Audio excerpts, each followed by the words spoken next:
The TMJ-TMD conundrum is real and has been puzzling the dental and medical professions for decades. This is the TMJ-TMD Demystified podcast with Dr. Tony Urbanek, where we'll connect the dots between TMD symptoms and the actual cause. We'll tackle common TMD misconceptions and educate you, the practitioner, about a simple, tested, and proven TMD solution that has already provided relief to thousands of patients, while helping practitioners build an additional source of income free from insurance control. Welcome to this episode of the TMJ-TMD Demystified podcast.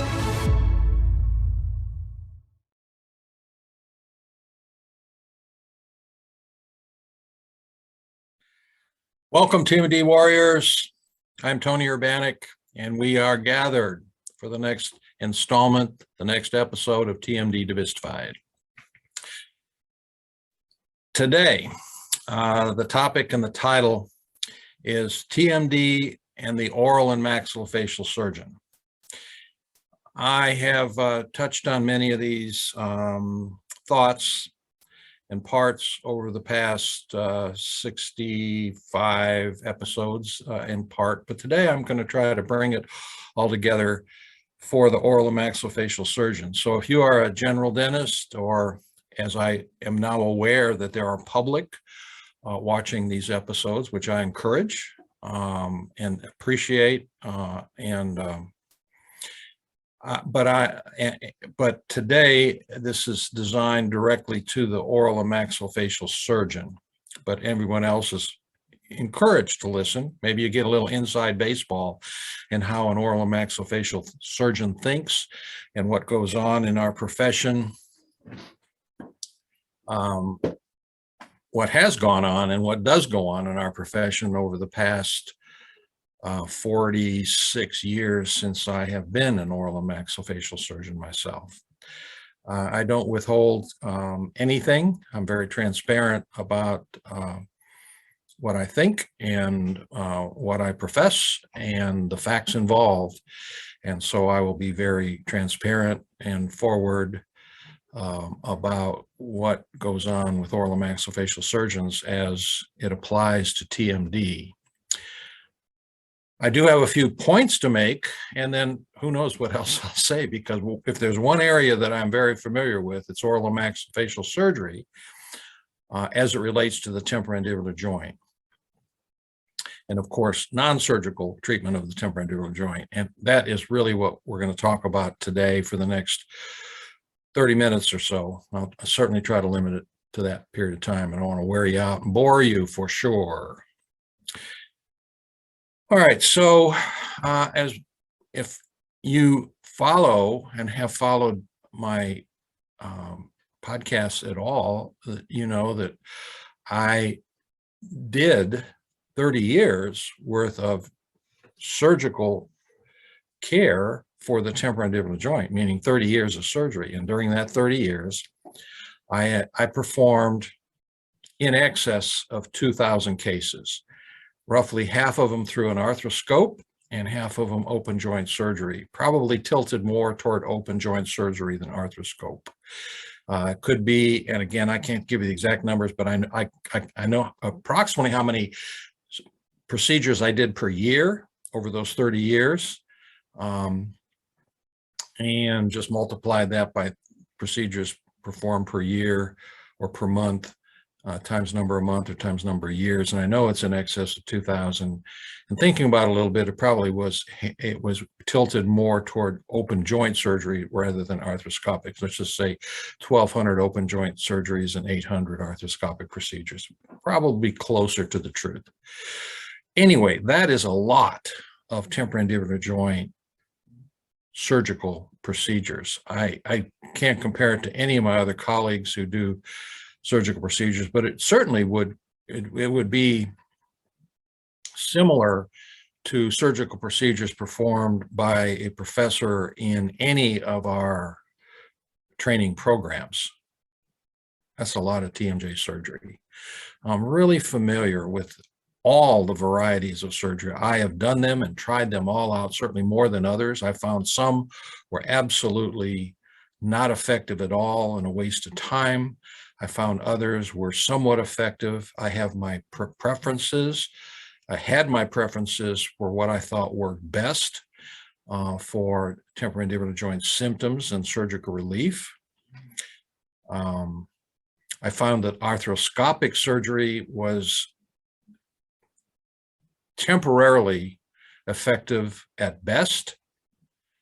Temporarily meaning within a year or two, patients would be back to see me with similar or identical symptoms. Open joint surgery, which was done on kind of a routine basis using something called the Christensen hemi joint implant, was my preference, and it was extremely successful, relatively successful, and a relatively simple procedure to do. There are, if you are an oral maxillofacial surgeon who did a lot of surgery on the temporomandibular joint, you may be in disagreement, but I did, and it has been verified. I did over 800 Christensen implants, and I found them to be somewhat effective for what we were trying to do. And in most cases, after the surgical postoperative period, in many cases, I'd never see again once we discharge. In fact, I just saw, I don't want to get too in the weeds about this, but I just saw a week or two ago a patient who came in with one of my implants, and it was a she. She was doing fine on the implant that was placed 20 years ago, but had started having problems on the contralateral side or the opposite side and needed help. And I put her into a device. And of course, it's going to fix the problem because it decreases inflammation. But just to give you a little insight into my experience with surgery. So I'm not talking through my hat. I know all about total joints, and I will have something to say about that, as opposed to other types of treatment. And I'm not trying to be derogatory toward any of my colleagues who feel that surgery is the right thing or the only thing to do. I only ask my colleagues to take a look, to actually think about this, to be, quote, open-minded, if you will. I don't kind of like that term, but, to actually, think about others' point of view and see whether it actually fits what you're looking at, because facts are facts. If it works, it works. If it doesn't work, it doesn't work. And be honest about your findings when it comes to whatever. In this case, we're talking about surgical intervention for the temporomandibular joint versus non-surgical intervention. But the oral and maxillofacial surgeon has a definite role to play in both the surgical and non-surgical intervention and treatment for the temporomandibular joint. And I'm hoping to turn and sway the point of view, but it is like turning an oil tanker, trying to make an oil tanker take a different tact and direction, because it takes a lot to get doctors to take a different point of view when you're trained in one certain area and you believe such and such and such.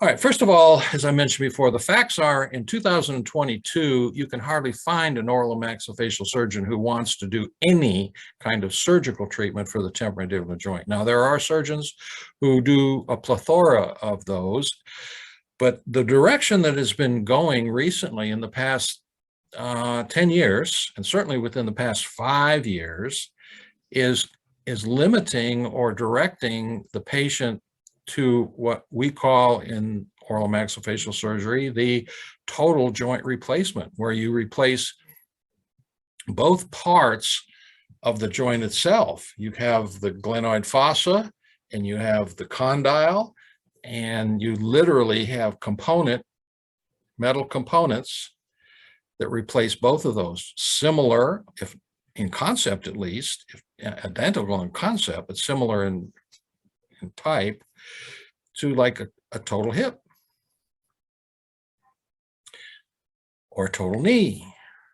So the total joint procedure is a huge procedure. And again, that absolutely should be limited to professional surgeons, and it is only in the bailiwick of an oral maxillofacial surgeon to do it, who has plenty of training and plenty of experience. It isn't something you learn on a weekend. It is not. And the learning experience needs to be through multiple exposures to this, through a training program, a university training program, a hospital training program that does a lot of this. You cannot learn how to do this safely on a weekend course. There are so many parts to doing it correctly, and there's so many complications that can arise both mechanically and surgically, and as far as the vascular system and the nervous system, you know, facial nerve and the internal maxillary, and all these things that you don't want to mess with unintentionally as a surgeon. You better do, if you're going to mess with it, you better do with it intentionally, knowing exactly where you are, what you're doing, and you can't slip. There's no slipping. You can't get in the middle of it and go, what do I do next? Again, I'm speaking to my maxillofacial surgery colleagues. I have really enjoyed my career, and I speak about this with humility, because, you know, going through my training, and I had excellent training at Vanderbilt, and as I went up through the system, believe me, when I delved into an area that I was not familiar with, I was extremely cautious and used every bit of training that I ever had in going into a different procedure or a different mode of surgical operation, whether it be using prosthetics in the temporomandibular joint or non-prosthetics. I'm not going to go through the litany of procedures that I did, but I've done them all. And so the case I'm trying to make here today is that there is a place for surgery on the temporomandibular joint. I am not totally anti-surgery for the temporomandibular joint, but there are fewer and fewer and fewer reasons to do surgery on the temporomandibular joint. And as I stated, this movement more toward doing total joints on patients who do not need any surgery, let alone a total joint, is the wrong direction. And I can prove it. I have the data, I have the facts, and that may stir a lot of blowback, I guess. Okay, I always invite my colleagues or anybody else to make comments or criticisms. I will discuss it with you at length. I don't claim that I know everything, but I do have, you can't smooze me. I mean, I've done every kind of maxillofacial temporomandibular joint surgery that has ever been devised multiple times. And I know what has worked, and I know what is very dangerous. And I know that all the potential and actual consequences and complications. I had lots of experience. And now, because of my surgical experience and my being disenchanted with the results of surgery, not that you don't get any results, but you can't be comfortable when a good portion, let's just say, and it's an easy call, there's no way that any surgeon out there who's doing temporomandibular joint surgery doesn't get 50% of his patients come back within a year or two and say, I have symptoms again. There's no way. I don't know what the exact numbers are, but I can tell you that is minimal. 50% of your patients will be back, you know, with problems that you now have done surgery. And what are you going to do now? More surgery? And there are going to be people who claim that their results are better. Okay, I really won't argue with it, but I'd like to see, I'd like to see your patient list, and I'd like to, hopefully you'll be honest about it. And that's why 11 years ago, I literally walked in on a Monday morning and I said, cancel anybody who's coming in here expecting surgery. I'm not doing any more surgical consultations, but I want to talk to patients with temporomandibular joint problems. And I started my own investigation, and the rest is history, and it's well discussed on other episodes throughout this podcast. Look them up. why I stopped doing surgery. I think it's one of the first episodes I did, and I think I discussed it fairly well. But what should the current maxillofacial surgeon know about? What point of view should he carry? What should he do, and what can he expect treating people with temporomandibular joint problems? And you're going to be faced with it whether you like it or not. Half the general dentist will make a night guard, give it to the patient, and send them out the door, hoping they won't come back. And the other half, presented with a patient with temporomandibular joint symptoms, will send them to the oral surgeon going, I don't know what to do about this, but hopefully you do. That's the current situation. That's the situation that's been for 45 years since I started as a young doctor. Those numbers have not changed. So there's a huge number of people that are being referred into oral and maxillofacial surgeons, and the surgeon's has to confront it. And nowadays, more often than not, at least what I see here in Middle Tennessee, and we have an increasing number of OMSs in Middle Tennessee. When we used to have 4 of them or 5 of them. I think I was the 6th oral maxillofacial surgeon who ever practiced privately in Middle Tennessee. Now I'm guessing we have somewhere around 40 in Middle Tennessee, but that's over a 40-year period. Lots of oral maxillofacial surgeons, and most of those oral surgeons do not want to do anything about temporomandibular joint, but they have all those patients come in every day wanting help, not knowing what to do, being shuttled between all kind of different doctors, neurologists, ENT doctors, general dentists, gurus, TMD gurus, but not getting results, not having the problem solved, not getting results. And that's what I have been trying, that's what I've solved, and that's what I'm trying to promote, actually a real solution to the vast majority of patients without applying surgical intervention. But there is still there is a need for surgical intervention in ways. So the first point, the surgeons are not left out in the cold regarding surgery. We'll talk about that toward the end. First, I want to cover the non-surgical intervention, which is, I'm going to have to call it again, the urbanic device, because we couldn't call it anything else. Miracle device wasn't going to suit me. But unloading device, a device that can and will unload the temporomandibular joint adequately over a long period of time, which allows the patient to have it in 24/7. That's the key. You have to have it in 24/7 to begin with, because the inflammation dies down slowly, and it has to be consistent. And the device itself, as I've said many times, does nothing more than unload the temporomandibular joint, very similar to a set of crutches for the knee. But similar, because if you have a set of crutches and the doctor says, okay, get off the knee, but you're only using the crutches half time or quarter time, or only 8 hours a day, or only when you're walking, not standing, crutches are not going to do you any good. That is why just any old device that separates the back teeth is not going to fly. It has to be something that is compatible with speech and compatible with wearing 24/7, except when you eat. And you got to eat, and you have to take the device out of your mouth to eat.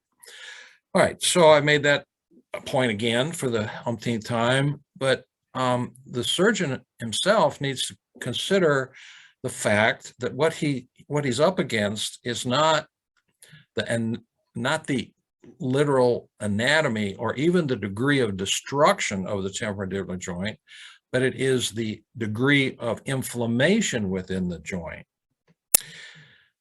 And again, to repeat myself, we know a lot about inflammation, but we do not know anywhere near the amount of what we need to know about inflammation and the effects of inflammation and how it develops and how the dominoes come down with the different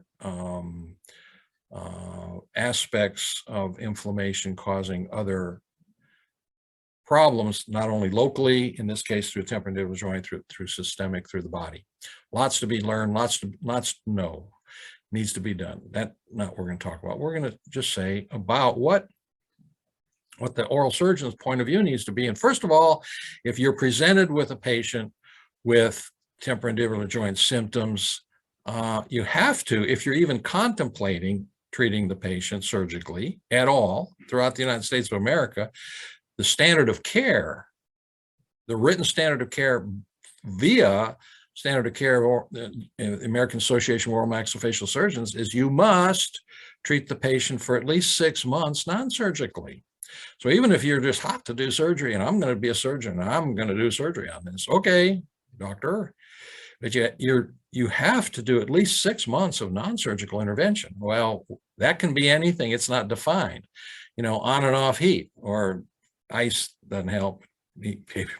Doctors say use ice. Well, that's not going to be effective, but on and off heat, soft diet, and non-steroidals. On and off heat, soft diet, non-steroidals.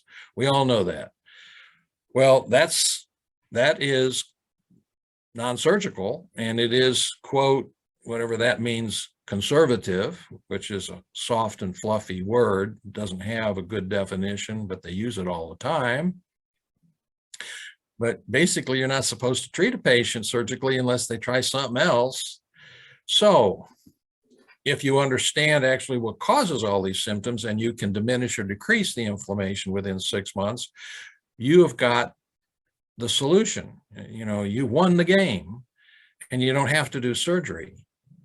And that satisfies almost 99% of the patients. I can't say I've never seen a patient that's absolutely hot on doing surgery, but 99% of the time people don't want surgery. I don't want surgery. I don't like surgery. I'm scared. I'm anxious. I've heard this or that. And whatever the reasons are, nobody wants surgery. Okay. So doctor, you at least need to give it a try.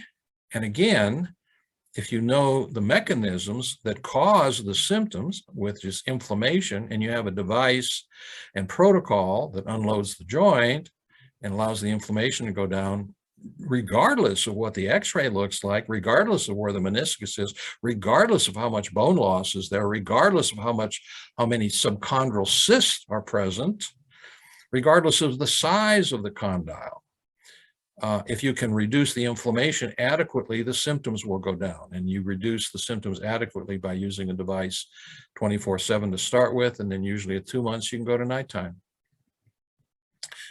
So that is my recommendation for the oral maxillofacial surgeon who, by standard of care, must use a non-surgical recommendation or procedures before he ever delves into any kind of surgery. So you need an alternative to surgery. And as I said, patients don't want surgery. They don't like surgery. Now, there are some opportunities for surgery when you treat a lot of patients non-surgically. Again, for my oral surgery colleagues, general dentists won't follow this completely, but there are three causes, causes for inflammation within the temporomandibular joint. All of them are mechanical: bruxism, number 1, acute trauma, number 2, and functional malocclusion, number 3.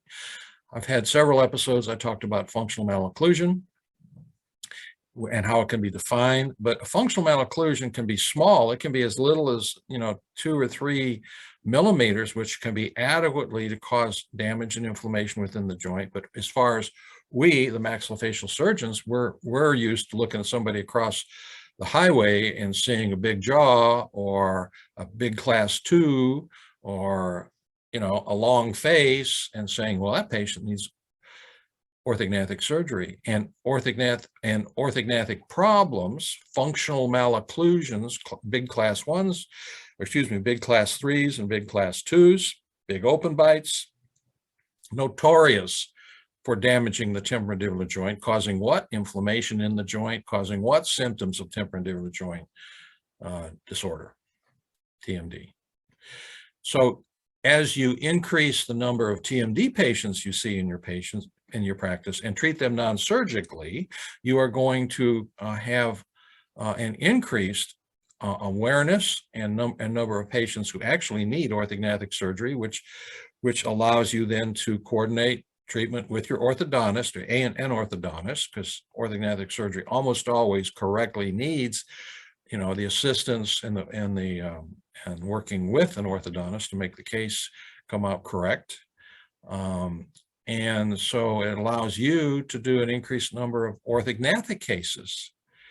And that's what I've seen in my career as I started and emphasizing non-surgical treatment of temporomandibular joint. I had more and more need to do orthognathic cases than I ever before that walked in my door. And then you explain to the patient why and how and why it's necessary. And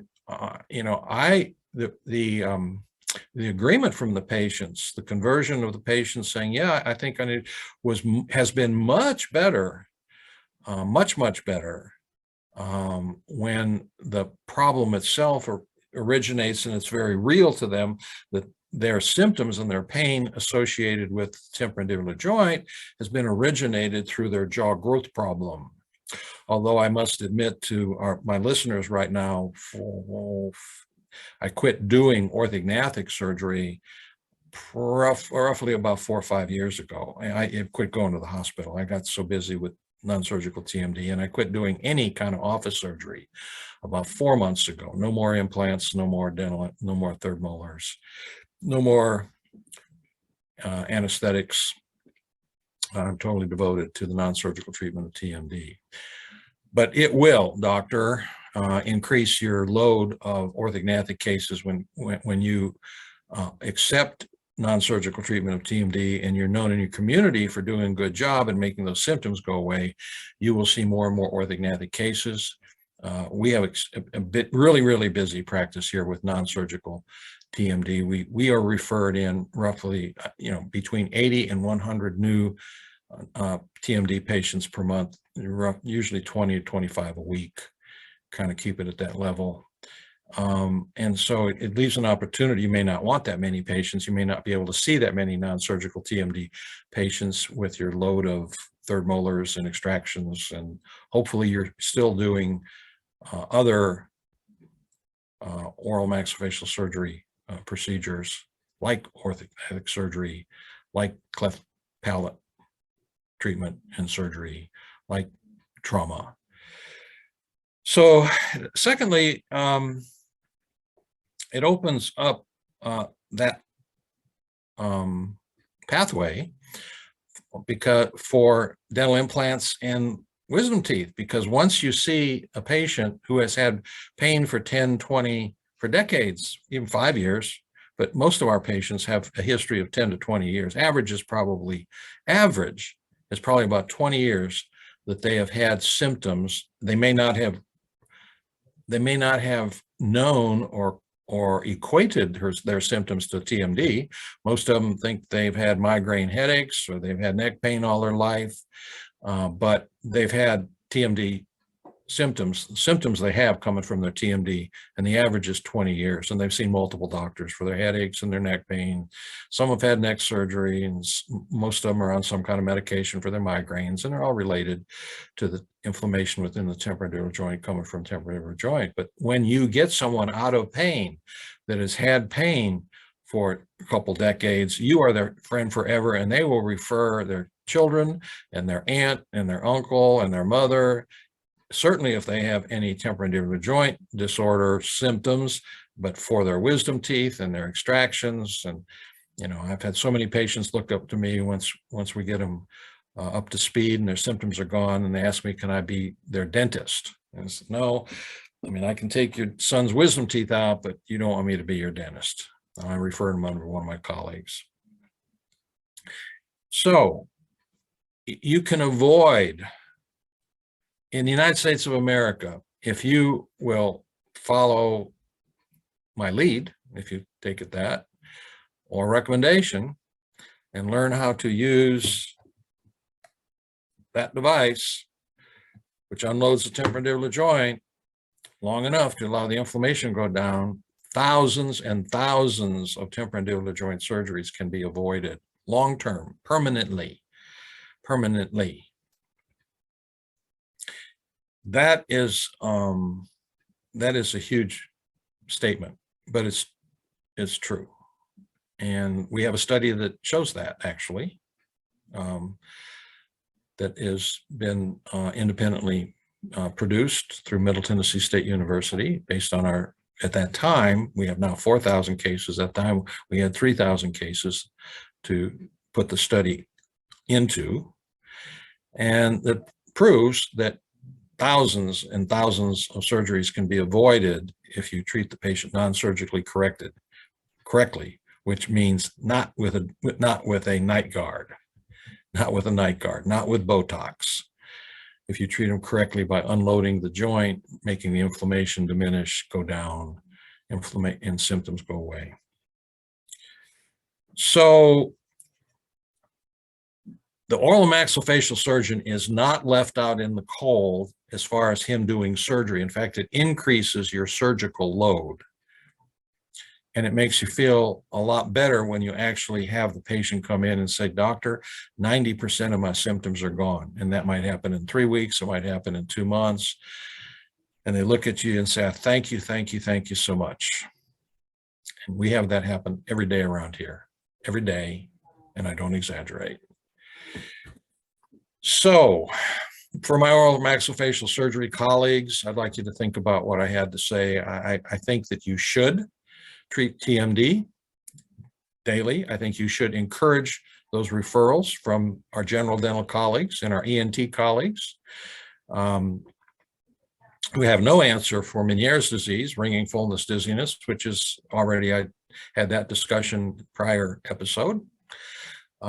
Take on the responsibility. It's not a hard thing to do. You don't have to invest even much time. And start to finish, consultation, delivery, follow-up checks, you know, it will take me 45 minutes total on average. The interesting part is we found that many of these patients, many of these patients, once they think they're fixed, whatever they think they're fixed, you can't get them back in the office. You know, you call them up, he's like, no, I'm fine, I'm good. You can't get them back in the office. So some of those, you know, short visits, they don't even exist. Once you deliver it and you see them back a time, many, not all, some patients you see back, you know, 3 or 4 times. The average is 3 or 4, but some patients, they won't come back. You can't get them back unless they lose the device or break it, and they'll be back. So you invest, you know, not a whole lot of time. It's very simple to understand once you take the course, once you understand it. Once you see the truth, once it's there, you cannot see it. And once you experience it a few times, then you want to do it more because it brings in more patients, it brings in more third molars, it brings in your opportunity to really help patients straighten out their orthognathic problems. And so you're not left out in the cold not doing surgery by treating TMD non-surgically. That's the point. With that said, I've extended what I wanted to get across. For those of you who would like to do what we do here in Nashville and our other network providers, expanding network provider list throughout the country, including DSO doctors. We've just enlisted 2 separate DSOs to do the urbanic device and non-surgical protocol. I can be contacted at Tony@tmjservices.net. My director of marketing and education, Naomi, can be contacted at Naomi@tmjservices.net, our website, to look it over. And you can get a lot of information, and there's just tremendous amount of information on that website regarding what we've discovered, how we operate, and what you can bring to your practice, www.tmjservices.net. For today, I'll leave it there. I appreciate your attention. I see a growing number of people who watch and open up our episodes on Dental Town, TMD Demystified. I am truly appreciative of those that do. I look forward to the next time I can speak with you. And I am Tony Urbanic, and this is TMD Demystified.